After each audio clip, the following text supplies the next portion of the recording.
Assalomu alaykum hurmatli YouTube kanalimiz va Ustobekni kuzatib turgan do'stlar. Do'stlar, UPS 12 volt 1 kilovatlik, 24 volt 2 kilovatlik UPSlarimiz. Bu videoda birinchi ko'rayotgan odam bo'lsa, albatta bu nima deydi. Do'stlar, bu UPS qaranglar, akkumulyatorga ulaysiz. UPSda mana shunaqa kabeli bor. Sodda qilib tushuntiraman. To'kka tiqib qo'yasiz. Mana uyingizda har doim svet bo'ladi do'stlar, mana. Har doim svet bo'ladi. To'kka tiqib qo'yasiz, akkumulyator ulab qo'yasiz, svet borligida svet olib beradi. Mabodo svet o'chsa, sразу mana akkumulyatordan чистый sinus tok ishlab chiqarib beradi. O'zi oldida hamma ma'lumotlarni beradi do'stlar.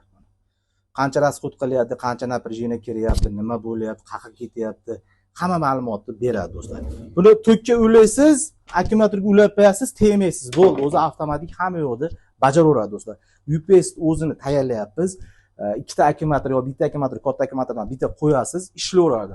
Безопасный tomonidan do'stlar, katel tizimlariga, uy osveshchalariga hamma yoqqa yaxshi. Nimaga do'stlar? Chunki bu pishig'ishlangan zavodskoy fabrichniy samodelka emas. Чистый sinus chiqarib beradi. Keyin hali bizda bo'ladi-yu, zamikanalar bo'ladi mana. Zamikanalar bo'lsa ham o'zi avtomatik o'chirib qo'yadi do'stlar, mana qaranglar. Mana. O'zi avtomatik o'chirib qo'yadi. O'zi tok chiqarmaydi, o'chirib qo'yadi mana. O'chdi mana. O'zi zamikana ketgan bo'lsa, yana avtomatik o'zi ishga tushaveradi. Безопасный tomonidan do'stlar bu yaxshi narsa. Keyin apparatimizga, UPSimizga 5 yil do'stlar garantiya servisi bor. 5 yil garantiya servisi bor. Akkumulyatorda ulaysiz, to'kka tiqib qo'yasiz, tegmaysiz. Har doim svet bilan ta'minlab beradi. Endi ko'pchilik aytadi, Oybek aka qancha vaqt yoqib beradi deydi. Mana zashita ketdi, o'zi yana tekshirib yoqaveradi do'stlar. Zamikana ketsa, yana o'zi avtomatik tushadi. Endi Xitoydagi o'sha tang'atib kuyib qolmaydi. Samodelkiga o'xshab akkumulyatorni qaynatib qo'ymaydi. Qaranglar, akkumulyator zaryadga qilish qanaqa? Akkumulyatorni qon to'ysa ham o'chiradi.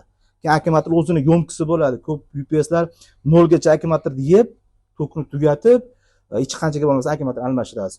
Yo'mkisi pasaysa ham o'chiradi, to'lsa ham o'chiradi. Keyin rejim храненияsi degan narsa bor. Ko'proq buni akkumulyator tushunadigan do'stlarimiz biladi. Rejim храненияni bir xil tempda ushlab turadi.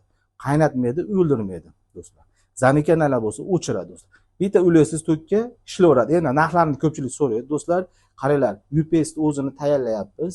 12 volt 1 kilovatlisi narxi 4 million so'm chiqqan. 5 yil garantiya servisi bor. Hech kim bunaqa garantiya bermaydi do'stlar. Zavodskoy, fabrichniy 5 yil ichida buzilsa, netsa hamma zapchast o'zimizning qo'limizda bo'ladi, servisi bo'ladi. Ikkita akkumulyator olasiz yo bitta akkumulyator olib qo'yasiz.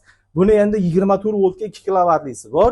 U narxi 5 million so'm do'stlar. UPS o'zi komplektda shu kabel, mobil, perimichka hamma yo'lari mana bo'ladi. UPS orqalaridan ko'rsataman. Mana ventilyator hali ishlagani yo'q. Qizilsa ventilyator ishlaydi, sovisa o'zi o'chadi, rasxod qilib turmaydi, ventilyator ham ishlab, boshingiz og'ritib, g'ong'illar aloqa qilmaydi. Stabilni ishlaydi. Qizilsa o'zi ishga tushadi, sovisa o'chadi. Zashitalari kuchli do'stlar. Mejdu faza tushib qolsa ham o'zi o'chirib qo'yadi do'stlar. Mo'modali perikoz faza kelib qoladi-ku, shunaqada ham o'chiradi do'stlar. Mana. O'zi nagruzkasi ko'payib ketsa ham, unda ham chiyilab o'chirib qo'yadi do'stlar. Zashitasi bor mana. Hozir ko'p nagruzka ulab yording deydi, uzib qo'yadi. Mana. Zamikana, korotka zamikana nimalar oshib ketsa ham o'chirib qo'yadi. Endi qaranglar. Ko'pchilik o'ylaydi 10 kilovat, 15 kilovat deydi. Mana 1 kilovatlik pechkamiz do'stlar. Sizlarga mana 1 kilovatlik pechkani ulab ko'rsatib beraman. Ustobekda aytilgan расчет kilovatlar mana. UPS ga uladim, UPS o'chiq 889 watt olyapti mana. Qaranglar mana. Aytilgan kilovat. Mana bu quyosh isitgichi. Bunaqa isitgichni polniy nagruzkada ishlatamasiz, akkumulyator ko'proq qo'yasiz, ishlayveradi. Faqatgina yoqib berish vaqti bu sizlar iste'molchilaring bilan akkumulyator yo'mkisiga bog'liq. Ko'pgina akkumulyator qo'ysiz, yoqib ishlataveradi. Masalan shu pechkani ikkita akkumulyator qo'ysiz, где-то 2 soat, 3 soat. Ko'paytirsiz, vaqti cho'ziladi, yo'mkisiga qarab. Bu oldida ham o'zi hamma ma'lumotlar berib turadi mana. Qancha rasxod qilayotganini ko'rsatdi. 220 standart chiqadi bir xilda. 886 watt ko'rsatyapti watt mana. UPS haqiqiy 1 kilovatlik aytilgan kilovatlar do'stlar mana. Bemalol ko'tarib ishlataveradi. Bu yerda hozir pechkani men sinovga ko'rsatib berdim. Do'stlar, marhamat kelib ko'rishlaring, ispitat qilib tekshirishlaring mumkin. Aytilgan kilovatlar Ustobekda do'stlar mana.